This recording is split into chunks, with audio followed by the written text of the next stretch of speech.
Hi എല്ലാവർക്കും പുതിയൊരു വീഡിയോയിലേക്ക് സ്വാഗതം. ഇന്നത്തെ നമ്മളെ വീഡിയോ ഓപ്പോയുടെ എ സീരീസിൽ വരുന്ന ഒരു ഫോണിനെ കുറിച്ചാണ്. ഇതൊരു ലോ ബഡ്ജറ്റിൽ വരുന്ന ഫോണും കൂടാണ്. ഓപ്പോ A16K എന്ന് പറയുന്ന ഈ ഒരു മോഡലിൻ്റെ അൺബോക്സിങ് ആൻഡ് റിവ്യൂ വീഡിയോ ആണ് നമ്മൾ ഇന്ന് ഈ ഒരു വീഡിയോയിൽ കൂടി കാണാൻ പോകുന്നത്. എന്തായാലും ബോക്സൊക്കെ ഓപ്പൺ ചെയ്ത് ഫോൺ നമുക്ക് പുറത്തേക്ക് എടുത്തതിന് ശേഷം ബാക്കിയുള്ള കാര്യങ്ങളൊക്കെ നോക്കാം. എൻ്റെ കയ്യിൽ വരുന്ന ഈ ഒരു വേരിയൻറ്റ് 4GB റാമും 64GB ഇൻറ്റേർണൽ സ്റ്റോറേജുമുള്ള ബ്ലൂ കളറാണ്. ബോക്സ് ഓപ്പൺ ചെയ്യുമ്പോൾ തന്നെ കാണാൻ സാധിക്കുന്നത് ചെറിയൊരു ബോക്സാണ്. ഈ ഒരു ബോക്സിനകത്തായിട്ട് കുറച്ച് യൂസർ മാനുവൽ വരുന്നുണ്ട്. പിന്നെ സിമ്മിൻ്റെ ട്രേ എജക്റ്റ് ചെയ്യാൻ വേണ്ടിയിട്ടുള്ളൊരു ടൂളും പിന്നെ ഫോണിൻ്റെ ബാക്കിൽ ഇടാൻ പറ്റുന്ന ഒരു ക്ലിയർ കേസുമാണ് കൊടുത്തിട്ടുള്ളത്. അടുത്തതായിട്ട് വരുന്നത് നമ്മളെ ഫോണാണ്. ഫോൺ നമുക്ക് ബൂട്ടിങ്ങിൽ ഇട്ടതിന് ശേഷം ബോക്സിൽ വേറെ എന്തൊക്കെ ആക്സസറീസ് ആണ് വരുന്നതും കൂടെ ഒന്ന് നോക്കാം. ബോക്സിൽ പിന്നെ ഉള്ളത് ചാർജിങ് അഡാപ്റ്റർ വരുന്നുണ്ട്. പിന്നെ ഒരു ചാർജിങ് കേബിളും ആണുള്ളത്. ഈ ഒരു ഫോണിൻ്റെ കൂടെ നമുക്ക് ഇയർഫോൺ കിട്ടുന്നില്ല. അപ്പോൾ ഇത്രയാണ് ബോക്സിൽ വരുന്ന ആക്സസറീസ്. ഇതൊക്കെ മാറ്റി വെച്ചതിന് ശേഷം നമ്മളെ ഫോണൊന്ന് നോക്കാം.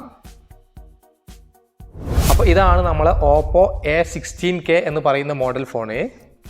ഫസ്റ്റ് തന്നെ ഫോണിൻ്റെ ഒരു ഹാർഡ്വെയർ ഫീച്ചേഴ്സ് നോക്കുകയാണെങ്കിൽ ഫോണിൻ്റെ താഴെ ഭാഗത്തായിട്ട് സ്പീക്കർ ഗ്രില്ല്, അതുപോലെ തന്നെ മൈക്രോ USB ചാർജിങ് പോർട്ട്, പിന്നെ 3.5mm ഹെഡ്ഫോൺ ജാക്കും പിന്നെ ഒരു മൈക്കും ആണ് കൊടുത്തിട്ടുള്ളത് താഴത്ത്.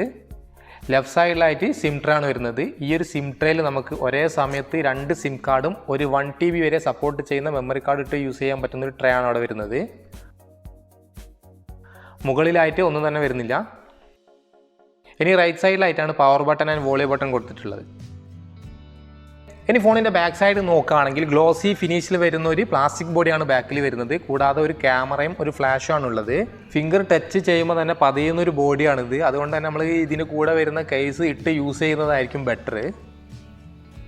ഇനി ഫോണിൻ്റെ ഡിസ്പ്ലേ സൈഡ് നോക്കുകയാണെങ്കിൽ 6.52 ഇഞ്ചിൻ്റെ HD+ IPS LCD 60 Hz വരുന്ന ഒരു വാട്ടർ ഡ്രോപ്പ് നോച്ചോട് കൂടെയുള്ള ഒരു ഡിസ്പ്ലേ ആണ് വരുന്നത്. 20:9 ആണ് ആസ്പെക്ട് റേഷ്യോ. 269 ppi ആണ് ഡിസ്പ്ലേ ഡെൻസിറ്റിയും വരുന്നത്. ഗൊറില്ല ഗ്ലാസ് 3ൻ്റെ ഒരു പ്രൊട്ടക്ഷനും നമുക്ക് ഈ ഒരു ഡിസ്പ്ലേക്ക് കിട്ടുന്നുണ്ട്. നിങ്ങൾക്ക് കാണാം ഡിസ്പ്ലേൻ്റെ താഴെ ഭാഗത്തായിട്ട് ചെറിയ തോതിലുള്ള ബെസൽസ് ഒക്കെ വരുന്നുണ്ട്. 83.0% ആണ് സ്ക്രീൻ ടു ബോഡി റേഷ്യോ വരുന്നത്. ഇതിൽ വീഡിയോ ഒക്കെ കാണുന്ന സമയത്ത് അത്യാവശ്യം നല്ല ക്വാളിറ്റിയിൽ തന്നെ കാണാൻ സാധിച്ചിട്ടുണ്ട്. നിങ്ങൾക്ക് ഇവിടെ കാണുമ്പോൾ തന്നെ മനസ്സിലായിട്ടുണ്ടാവും. ഇനി ഇതിൽ ആൻഡ്രോയിഡ് 11ൻ്റെ കൂടെ തന്നെ കളർ OS ആയ 11.1 ആണുള്ളത്. അതുപോലെ തന്നെ മീഡിയ ടെക്കിൻ്റെ Helio G35 എന്ന് പറയുന്ന ഒരു ഒക്ടാകോർ പ്രൊസസ്സറാണ് വരുന്നത്. ഇനി പവർ VR G8320 എന്ന് പറയുന്ന ഒരു ഗ്രാഫിക്സും ഇതിൽ വരുന്നുണ്ട്. ഇതിൽ വരുന്ന പ്രൊസസ്സർ ആയാലും ഗ്രാഫിക്സ് ആയാലും ഒക്കെ തന്നെ നമുക്കൊരു ആവറേജ് ക്വാളിറ്റി ഉള്ളത് കിട്ടുന്നത്. അതുകൊണ്ട് തന്നെ ഇതിൽ ഹൈ ഗ്രാഫിക്സ് പോലത്തെ ഗെയിമുകളൊന്നും ഇതിൽ സപ്പോർട്ട് ആവുന്നില്ല. ഇനി ഈ ഫോൺ അവൈലബിൾ ആവുന്നത് 2 വേരിയൻറ്റിലാണ്. 3GB റാമും 32GB ഇൻറ്റേർണൽ സ്റ്റോറേജ് ആയിട്ടും. അതുപോലെ എൻ്റെ കയ്യിലുള്ള ഈ ഒരു വേരിയൻറ്റ് 4GB റാമും 64GB ഇൻറ്റേർണൽ സ്റ്റോറേജ് എന്നിങ്ങനെ 2 വേരിയൻറ്റിലാണ്. ഇനി നമ്മൾ നേരത്തെ പറഞ്ഞതുപോലെ തന്നെ ഇതിൽ വരുന്നത് സിംഗിൾ ക്യാമറ ആണ്. 13 മെഗാപിക്സലിൻ്റെ f2.2 അപ്പേച്ചർ വാല്യുള്ള ഒരു ക്യാമറ ആണ് ഇതിൽ വരുന്നത്.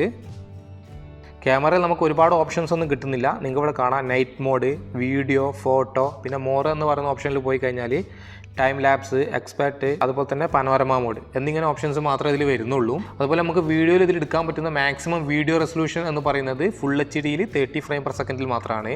ഇതിൽ കുറേ ഫോട്ടോസൊക്കെ എടുത്ത് നോക്കിയ സമയത്ത് അത്ര വലിയ ക്വാളിറ്റി ഒന്നുമില്ല. ഇനി ഫോണിൻ്റെ സെൽഫി ക്യാമറ നോക്കുകയാണെങ്കിൽ 5 മെഗാപിക്സലിൻ്റെ f2.4 അപ്പേച്ചർ വാല്യൂ ഉള്ളൊരു HDR ക്യാമറ ആണ് വരുന്നത്. ഇതിലും ഒരുപാട് ഓപ്ഷൻസ് ഒന്നും നമുക്ക് കിട്ടുന്നില്ല. ഇതിലെടുക്കാൻ പറ്റുന്ന മാക്സിമം വീഡിയോ റെസൊല്യൂഷൻ എന്ന് പറയുന്നത് ഫുൾ HDയിൽ 30 frames/second തന്നെയാണ്. ഇനി ഫോണിൽ വരുന്ന കുറച്ച് കണക്ടിവിറ്റി നോക്കുകയാണെങ്കിൽ വൈഫൈ ഡയറക്റ്റ് ഹോട്ട്സ്പോട്ട് വരുന്നുണ്ട്. അതുപോലെ തന്നെ നമുക്ക് ഇതിൽ വോൾട്ടി സപ്പോർട്ട് ഉണ്ട്. പിന്നെ വൈഫൈയിൽ 5 GHz സപ്പോർട്ടാണ്. പിന്നെ OTG സപ്പോർട്ടുണ്ട്. പിന്നെ NFC ഇതിൽ സപ്പോർട്ടില്ല. ഇനി ഫോണിൽ 4320 mAh ഒരു ബാറ്ററി കപ്പാസിറ്റിയാണ് വരുന്നത്. ഇത് ചാർജ് ചെയ്യാൻ വേണ്ടിയിട്ട് 10 വാട്ടിൻ്റെ ഒരു ചാർജറും ബോക്സിൻ്റെ കൂടെ കൊടുക്കുന്നുണ്ട്. ഇതിൽ വരുന്നത് മൈക്രോ ചാർജിങ് പോർട്ടാണ്. അതുകൊണ്ട് തന്നെ ഇതിൽ ഫാസ്റ്റ് ചാർജിങ് സപ്പോർട്ടല്ല. ഇതിൽ സെക്യൂരിറ്റി ലോക്കായിട്ട് കൊടുത്തിട്ടുള്ളത് പാറ്റേൺ ലോക്കും അതുപോലെ തന്നെ ഫേസ് ലോക്കുമാണ്. ഇതിൽ ഫിംഗർ പ്രിൻറ്റ് ലോക്ക് വരുന്നില്ല. ഫേസ് ലോക്കൊക്കെ വർക്ക് ആവുന്നത് ഒരു ആവറേജ് സ്പീഡിലാണ്. നിങ്ങൾക്ക് ഇവിടെ കാണുമ്പോൾ തന്നെ മനസ്സിലായിട്ടുണ്ടാകും എത്ര സ്പീഡ് ഉണ്ട് ഈ ഒരു ഫേസ് ലോക്കിന് എന്നൊക്കെ.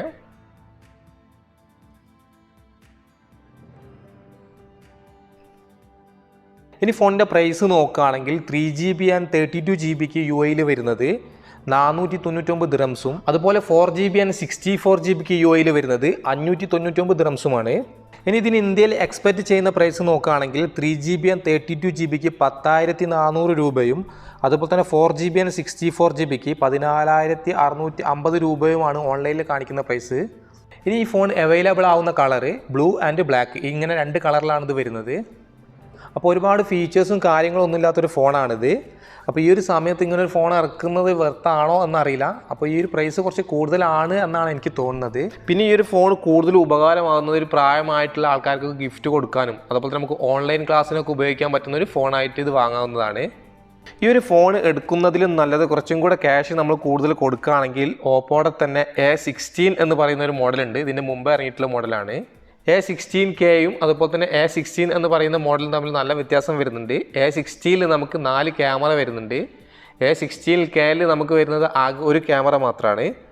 അതുപോലെ ബാറ്ററി കപ്പാസിറ്റി നോക്കുകയാണെങ്കിൽ A16ൽ നമുക്ക് ഹൈ ബാറ്ററി കപ്പാസിറ്റി കിട്ടുന്നുണ്ട്. അതുപോലെ തന്നെ ഫാസ്റ്റ് ചാർജിങ്ങും A16ൽ സപ്പോർട്ടാണ്.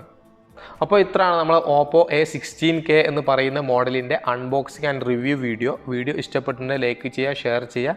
പിന്നെ നിങ്ങൾക്ക് എന്തെങ്കിലും ഈ ഫോണിനെ കുറിച്ച് കൂടുതൽ അറിയണം എന്നുണ്ടെങ്കിൽ കമൻറ്റ് ചെയ്യുക. അപ്പോൾ നല്ലൊരു വീഡിയോ ആയിട്ട് കാണുന്നത് വരെ ബൈ.